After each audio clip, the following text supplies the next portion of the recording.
국내 최고 연봉을 받는 기업 중 한 곳인 현대자동차도 최저임금에 덫에 걸렸습니다. 두 달에 한 번씩 주던 상여금을 한 달씩 나눠주면 되는데 노조는 그렇게 간단히 풀 문제가 아니라면서 거부했습니다. 노조가 버티면 사측은 법 위반 상태에 내몰리게 됩니다. 이게 어찌된 일인지 권순우 기자와 함께 이야기 나눠보도록 하겠습니다. 좀 이상하긴 합니다. 예. 현대차라면 고연봉을 받는 대표적인 기업 중에 하나인데 최저임금법 위반할 사항에 놓였다. 이게 사실 이해가 안 가거든요. 예, 연봉 9,300만 원인데 최저임금 위반이라 그러니까 좀 이해가 좀 안 가는 건 사실입니다. 예. 그 현대차의 임금 체계의 문제가 좀 있는 건데요. 뭐 이전에도 뭐 몇 번 지적이 됐었는데 임금 체계라는 게 사실 그 기업의 어떤 문화를 반영하고 있어서 쉽게 바꾸기는 쉽지 않습니다. 현대차의 임금 체계는 기본급이 적고 상여금이나 수당이 많은 구조로 되어 있습니다. 그동안 문제가 있다는 지적이 있었지만 어떤 그 기업의 어떤 업무 패턴에 문제가 있어가지고 그런 것들과 얽혀서 개선하기가 쉽지 않았었는데요. 그러다 보니 연봉은 평균 9,300만 원에 달하지만 기본급 비중이 적기 때문에 최저임금이 미달되는 일이 발생을 한 겁니다.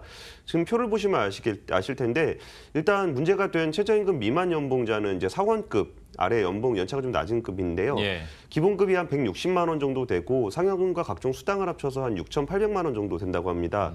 근데 최저임금 기준은 기본급에 해당이 되기 때문에 174시간 월 기준으로 나누면 주휴수당을 제외할 경우에는 최저임금 이상이 되는데 주휴수당을 포함해서 그 209시간이 되면은 7,655원으로 최저임금 미달이 됩니다. 예. 이렇게 된 상황이다 보니까 이제 임금 산입 범위를 개정해야 되는 상황이 된 겁니다. 예.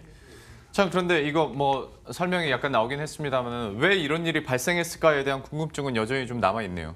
그러니까 최저임금 제도의 취지는 아무래도 저임금 근로자를 보호하자는 취지가 있잖아요. 예. 그런데 여기에서 이런 문제가 발생할 것을 어느 정도 예상은 됐었습니다. 그래서 정부는 지난해 중순쯤에 최저임금의 산입 범위를 좀 개정을 할 수 있도록 했습니다. 그래서 어떻게 했냐면은 매월 그러니까 두 달에 한 번씩 그 지급하는 상여금들이 있잖아요. 예. 이런 게 그전에는 다 제외가 됐었는데 개정을 하면서 매월 지급하는 상여금의 경우에는 일부분을 좀 포함할 수 있도록 했습니다. 그래서 이제 상여금 지급 시기를 변경하는 거는 뭐 두 달에 한 번 주던 거 한 달에 한 번 주는 거니까 이게 뭐 그거는 취업 규칙을 변경을 해서 특별히 근로자의 합의를 구하지 않아도 된다고 이제 정부에서는 발표를 했었습니다. 예. 그래가지고 현대차는 격월로 지급하던 상여금을 매달 지급하는 걸로 변경을 했는데요. 변경을 하겠다고 노조에 통보를 했는데요. 근데 노조는 이것을 거부했습니다.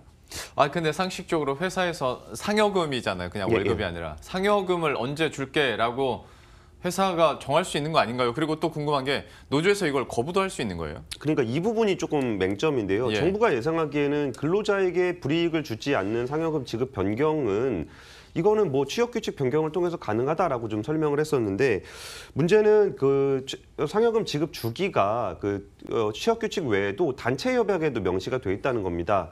단체 협약은 이제 그 노사 간 합의에 의해서 결정을 해야 되는데 그 취업 규칙보다 단체 협약이 앞선다는 게 우리나라 근로기준법에 명시가 돼 있습니다. 그러다 보니까 노조의 합의가 없으면 그 상여금 지급 주기를 변경할 수 없는 상황이 된 겁니다.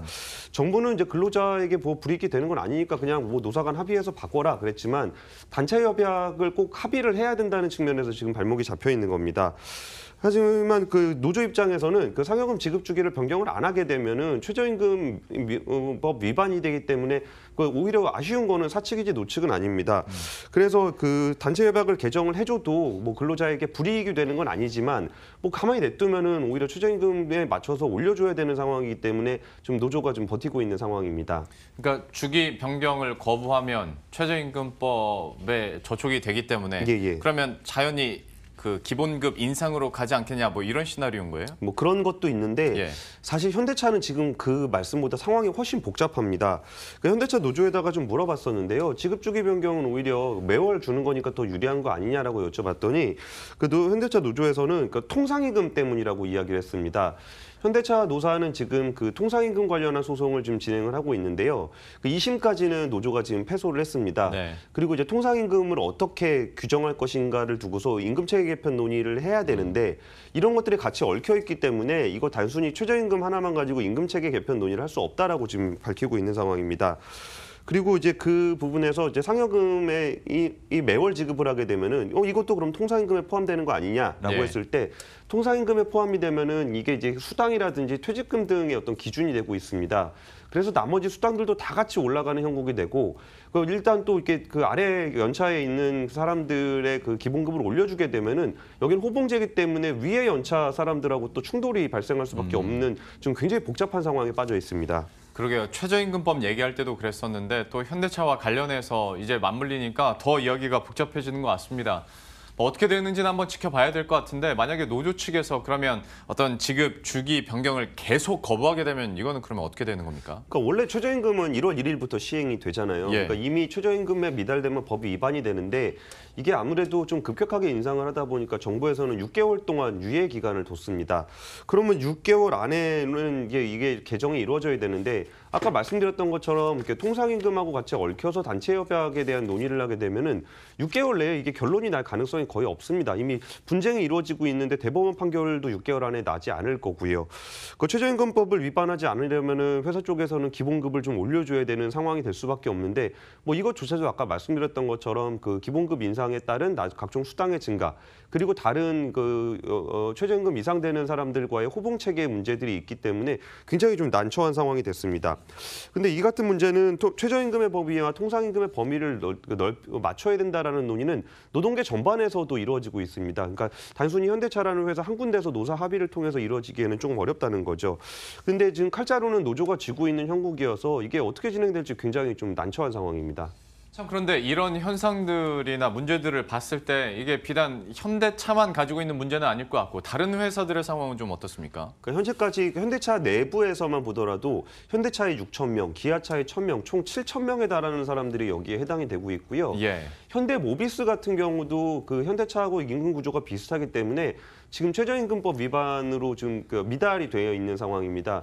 여기도 또 단체 협약을 또 개정해야 되는 상황이 있어서 똑같은 상황이라고 볼 수 있고요.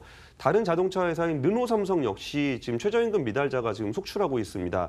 그래서 그 르노 삼성 같은 경우는 올해 임단협을 지금 진행을 하고 있는 상황이기 때문에 이 임단협에서 그 최저임금 산입 범위 조정을 위해서 상여금 주기를 변경을 하자라는 논의가 진행이 되고 있습니다. 사실 최저임금 제도의 취지는 어떤 저임금 근로자를 보호하자는 취지인데 이게 오히려 임금 체계하고 맞물리면서 이렇게 고임금 근로자들의 임금을 올려줘야 되는 상황이 될 수도 있고 그렇게 되면 중소기업과 대기업 간의 연금 격차가 더 커질 수가 있습니다. 이 제도의 취지가 오히려 좀 바람직한 방향으로 가고 있는 거기 때문에 어떤 이런 좀 난처한 상황들을 이용해서 자기의 이익을 챙기기보다는 좀 이게 합리적인 그 임금 체계를 구성할 수 있는 그런 좀 양쪽 모두의 양보가 좀 필요하지 않을까라고 좀 판단이 들고 있습니다. 예. 지금까지 권순우 기자와 함께 이야기 들어봤습니다. 잘 들었습니다. 감사합니다.